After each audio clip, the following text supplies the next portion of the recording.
The Adventures of Tom Sawyer by Mark Twain, Chapter 29. Huck Saves the Widow. The first thing Tom heard on Friday morning was a glad piece of news.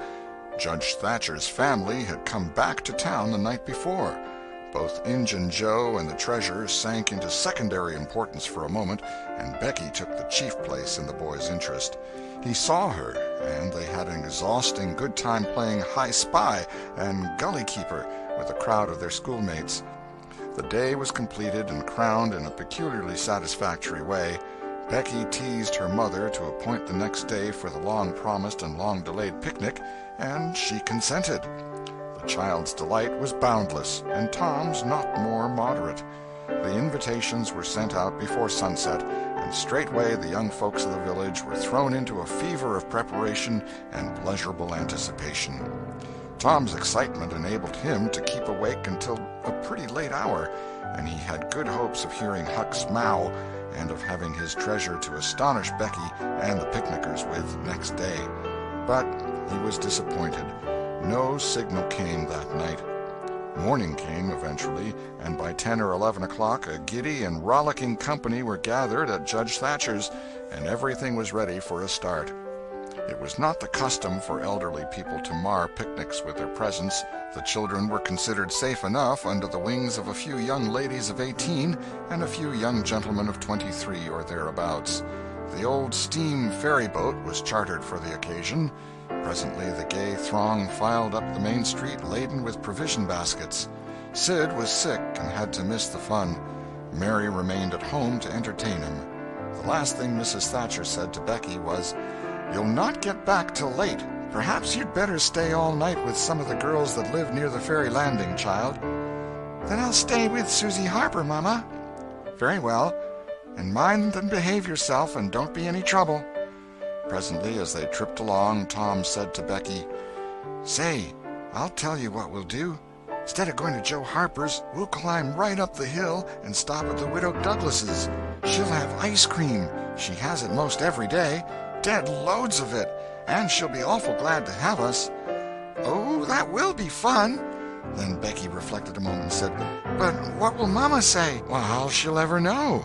The girl turned the idea over in her mind and said reluctantly, "I reckon it's wrong, but—" "But shucks, your mother won't know, and so what's the harm?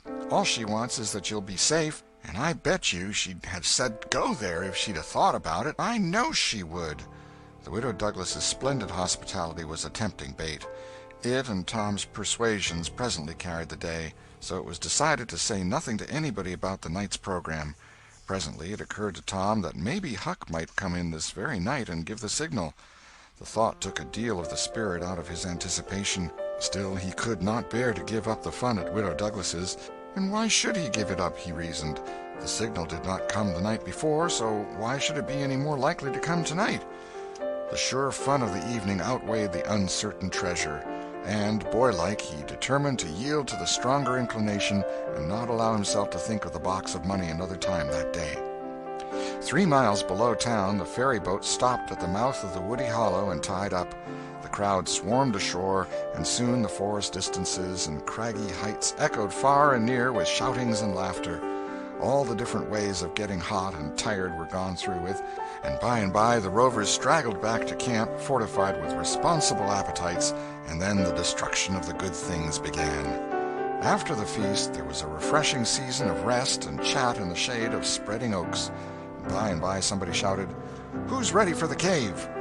Everybody was. Bundles of candles were procured, and straightway there was a general scamper up the hill. The mouth of the cave was up the hillside, an opening shaped like a letter A. Its massive oaken door stood unbarred. Within was a small chamber, chilly as an ice-house, and walled by nature with solid limestone that was dewy with a cold sweat. It was romantic and mysterious to stand here in the deep gloom and look out upon the green valley shining in the sun. But the impressiveness of the situation quickly wore off, and the romping began again. The moment a candle was lighted there was a general rush upon the owner of it. A struggle and a gallant defense followed, but the candle was soon knocked down or blown out, and then there was a glad clamor of laughter and a new chase. But all things have an end. By and by the procession went filing down the steep descent of the main avenue, the flickering rank of lights dimly revealing the lofty walls of rock almost to their point of junction 60 feet overhead. This main avenue was not more than 8 or 10 feet wide. Every few steps other lofty and still narrower crevices branched from it on either hand, for McDougal's cave was but a vast labyrinth of crooked aisles that ran into each other and out again and led nowhere. It was said that one might wander days and nights together through its intricate tangle of rifts and chasms and never find the end of the cave, and that he might go down and still down into the earth, and it was just the same, labyrinth underneath labyrinth, and no end to any of them. No man knew the cave. That was an impossible thing. Most of the young men knew a portion of it, and it was not customary to venture much beyond this known portion. Tom Sawyer knew as much of the cave as anyone.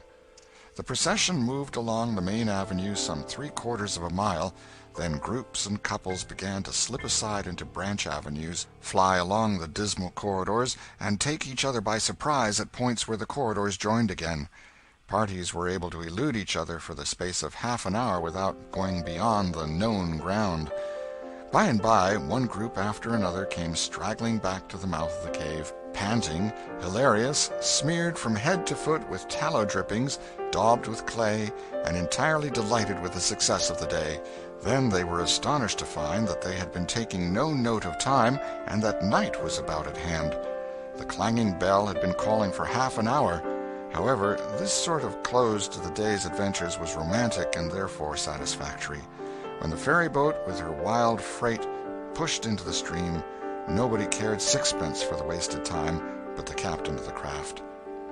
Huck was already upon his watch when the ferry-boat's lights went glinting past the wharf. He heard no noise on board, for the young people were as subdued and still as people usually are who were nearly tired to death.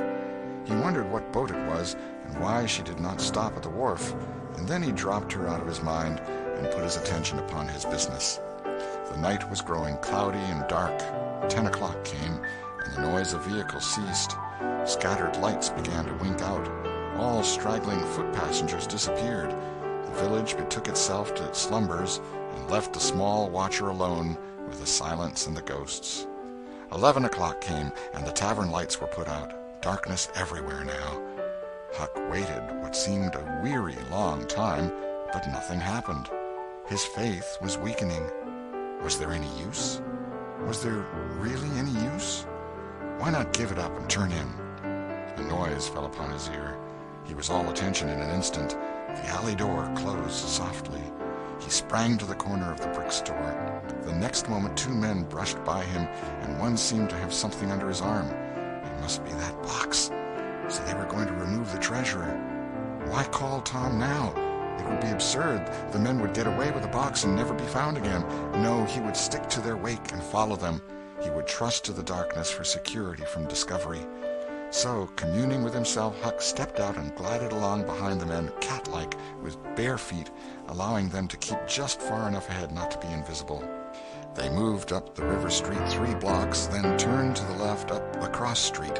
They went straight ahead, then, until they came to the path that led up Cardiff Hill. This they took. They passed by the old Welshman's house, halfway up the hill, without hesitating, and still climbed upward. Good, thought Huck, they will bury it in the old quarry. But they never stopped at the quarry. They passed on, up the summit. They plunged into the narrow path between the tall sumac bushes, and were at once hidden in the gloom. Huck closed up and shortened his distance now, for they would never be able to see him. He trotted along a while, then slackened his pace, fearing he was gaining too fast, moved on a piece, then stopped altogether, listened. No sound. None, save that he seemed to hear the beating of his own heart. The hooting of an owl came from over the hill. Ominous sound, but no footsteps. Heavens, was everything lost? He was about to spring with winged feet when a man cleared his throat not 4 feet from him. Huck's heart shot into his throat, but he swallowed it again, and then he stood there, shaking as if a dozen agues had taken charge of him at once, and so weak that he thought he must surely fall to the ground. He knew where he was. He knew he was within 5 steps of the stile leading into Widow Douglas's grounds. Very well, he thought. Let them bury it there. It won't be hard to find. Now there was a voice, a very low voice, Injun Joe's. Damn her. Maybe she's got company. There's lights, late as it is. I can't see any. This was that stranger's voice, the stranger of the haunted house. A deadly chill went to Huck's heart. This, then, was the revenge job. His thought was to fly.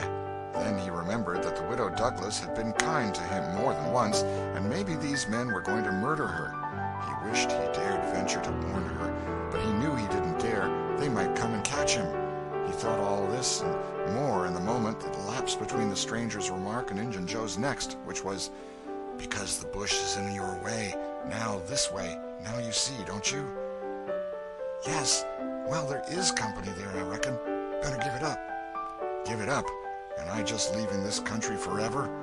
Give it up and maybe never have another chance? I tell you again, as I've told you before, I don't care for her swag. You may have it.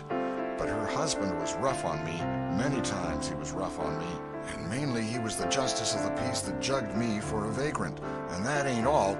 It ain't a millionth part of it. He had me horsewhipped. Horsewhipped in front of the jail like a nigger, with all the town looking on. Horsewhipped, do you understand? He took advantage of me and died, but I'll take it out of her." "Oh, don't kill her. Don't do that." "Kill? Who said anything about killing? I would kill him if he were here, but not her. When you want to get revenge on a woman, you don't kill her. Bosh, you go for her looks. You slit her nostrils. You notch her ears like a sow. By God, that's... Keep your opinion to yourself. It'll be safest for you. I'll tie her to the bed. If she bleeds to death, is that my fault? I'll not cry if she does. My friend, you'll help in this thing. For my sake, that's why you're here. I mightn't be able alone.